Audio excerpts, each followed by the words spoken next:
Hi guys, this video is a continuation of the philosophical theories that we're considering, and today one of the major proponents of ethical philosophy is Jeremy Bentham, and he's a proponent of hedonistic utilitarianism, and this is a principle that posits that what is good inherently is pleasurable, produces pleasure, and what is bad produces pain. And so the pursuit of a moral action should be one that is geared towards giving good outcomes, that means providing pleasure, and limiting or cutting down what produces bad outcomes or pain. After this, there were lots of loopholes within these hedonistic utilitarianism. Even though it approximates towards an end of goodness, it is not clear what really defines what is good and what is bad in the first place, and how the judgments should even go in the first place. And so one philosopher, John Stuart Mill, proposes the principle of utilitarian principle, which is a modified version of hedonistic utilitarianism and covering up a lot of the flaws that exist within that particular previous proposition.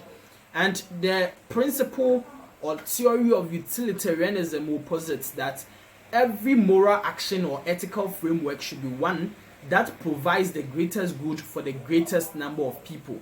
That is to say that in taking an action, you should be able to make a cost-benefit analysis and note whether if action A produces best outcomes for a large number of people, and action B does not produce not good outcomes or less outcomes for a few people, then you should always prioritize the option that gives you more desired outcome for more number of people. So that's to say that, for example, in government policies, you should always target a policy that is going to improve on the lives of a lot of people, as opposed to even one that is justified but then will provide benefit for just a few number of people.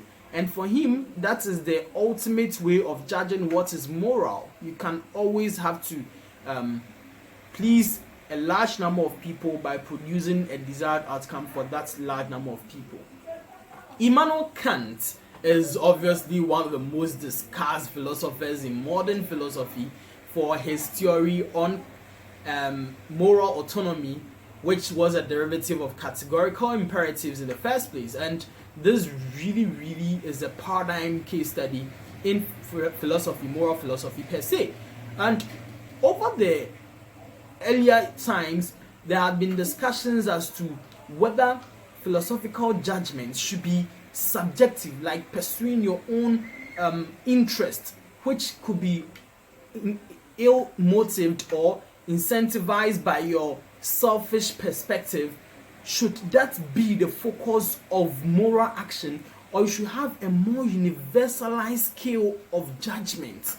And that is the particular question that Immanuel Kant answers by introducing what we call categorical imperatives. And something that is categorically imperative is that it is right at all costs, it is right at all times, and what is wrong at all times. So for him, there is a basket of rights, a basket that contains all right actions which are always right, and a basket that contains wrong actions which are always wrong. And we can always tell which actions, for example, stealing, regardless of what the consequences or what the outcomes or what your intent is stealing and is wrong. So for example, even if you're stealing, say, from the bank to go and save poor people who are dying and pay their medical bills, once the action in itself is stealing, categorically is wrong. And that really falls onto the deontological perspectives of moral judgments. And note that I'll do a separate video on utilitarianism and deontological ethics, where you can be able to get very key engagements of those particular principles. And so today we talked about hedonistic utilitarianism by Bentham, that's prioritizing good outcomes that produces pleasure over bad outcomes that produces pain. We also talked about John Stuart Mill, who talked about the principle of utility, producing the greatest good for the greatest number of people. We talked about Immanuel Kant, then the principle of categorical imperatives. That means that there's a definitive moral principle of what is good and bad, and it is universal. It is not limited to your interpretation, and it is always correct. That leads us to the end of this video. Don't forget to share, like, and subscribe to this channel. Thank you.